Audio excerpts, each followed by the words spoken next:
PM Shri school योजना केरल में इसको लेकर फिर से एक बार चर्चा हो रही है। इस चर्चा का क्या कारण है जिसकी वजह से ये योजना फिर से केंद्र में आई है, तो आइए देखते हैं इसकी चर्चा का कारण क्या है। इसी वजह से ये योजना आपके परीक्षा के लिए भी इंपॉर्टेंट होती है। दरअसल बात यह है कि केरल में पीएम श्री स्कूल योजना को लेकर एक राजनीतिक विवाद की वजह से फिर से इसकी चर्चा हो रही है। वहां की जो सरकार है, वाम लोकतांत्रिक मोर्चा यानी एलडीएफ जो है, अब सरकार ने पहले इस योजना को लागू करने से मना कर दिया था, इनकार कर दिया था, लेकिन हाल ही में एक समझौता ज्ञापन जो होता है केंद्र के साथ, उस पर उसने हस्ताक्षर कर दिया है। अब इसको लेकर जो विपक्षी दल है वो इसको क्रिटिसाइज भी कर रहा है, जिसकी वजह से इसकी चर्चा हो रही है। मुख्य कारण क्या है कि इस चर्चा की वजह से ये योजना आपके परीक्षा के लिए भी महत्वपूर्ण होती है। अब इस पर जब तक केरल सरकार ने इस एमओयू पर हस्ताक्षर नहीं किया था, तो उसकी वजह से 2024-25 और 2025-26 में केंद्र सरकार के द्वारा जो समग्र शिक्षा के तहत जो राशि दी जाती है वो राशि नहीं दी गई। इसका परिणाम क्या हुआ? लगभग 1150 करोड़ रुपए का नुकसान उठाना पड़ा केरल सरकार को, और उसको ये लगा कि ये वहां की जो शिक्षा व्यवस्था है उसके लिहाज से बेहतर कदम नहीं है। तो आइए जानते हैं कि पूरी की पूरी ये योजना क्या है, और इस पर कुछ ऐसे राज्य हैं जो अभी तक इससे सहमत नहीं है, इस पर हस्ताक्षर नहीं किए हैं एमओयू पर, वो कौन से राज्य हैं, तो सभी जवाब आपको आज के वीडियो में मिलने वाले हैं। तो पीएम श्री योजना फिर से इसी वजह से चर्चा में है क्योंकि केरल ने अब इस पर एमओयू पर हस्ताक्षर कर दिया है। तो हम सबसे पहले जानेंगे इस योजना के विषय में।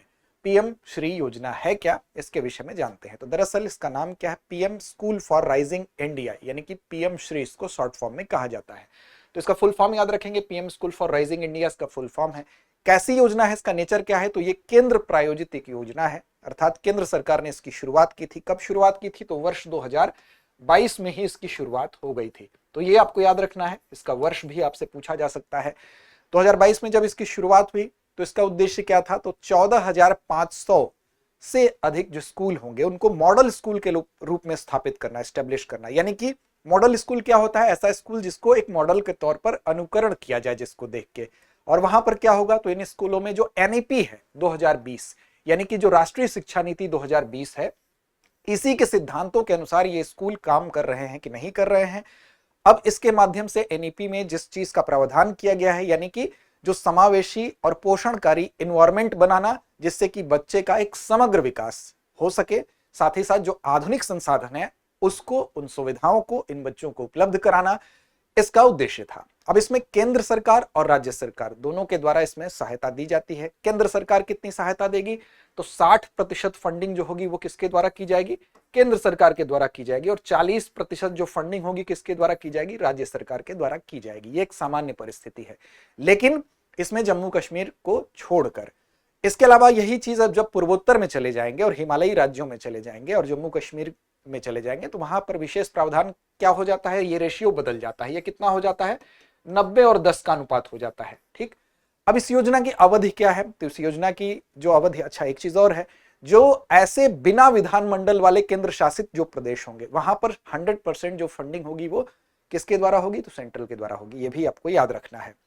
अब इसकी अवधि क्या है? तो 2022 में इसकी शुरुआत हुई, तो 22-23 से लेकर और 26-27 तक इसकी अवधि है। तो याद रखिएगा, वर्ष 2022-23 से तो इसकी शुरुआत ही हो रही है। अब यहां से 26 और 27 तक इसकी अवधि है, तो ये आपको याद रखना है। इसकी अवधि भी आपको पूछी जा सकती है।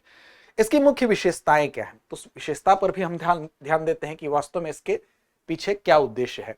तो देखिए, स्कूलों में विशेष तौर पर एनईपी जो है, यानी कि न्यू एजुकेशन पॉलिसी जो है, उसकी जो उसके प्रोविजंस हैं उसको कैसे हम इन स्कूलों के माध्यम से ठीक तरीके से लागू करके एक मॉडल प्रस्तुत कर सके, जिससे कि छात्रों में चाहे वो संचार हो, चाहे वो सहयोग हो, चाहे वो उनके अंदर आलोचनात्मक सोच विकसित करना हो, ऐसा स्किल डेवलप करना हो, अनुभव आधारित शिक्षार्थी केंद्रित, यानी कि शिक्षण पद्धति को अपनाना, यानी कि जो मेथड होगा वो लर्नर सेंटर्ड होगा, यानी कि शिक्षार्थी केंद्रित होगा। और ये ज्ञान कैसा होगा? तो अनुभव आधारित ज्ञान होगा, मतलब रटने की जो प्रवृत्ति है उससे हटके अनुभव के आधार पर सीखने की जो गुणवत्ता है उसको विकसित करना इसका उद्देश्य है।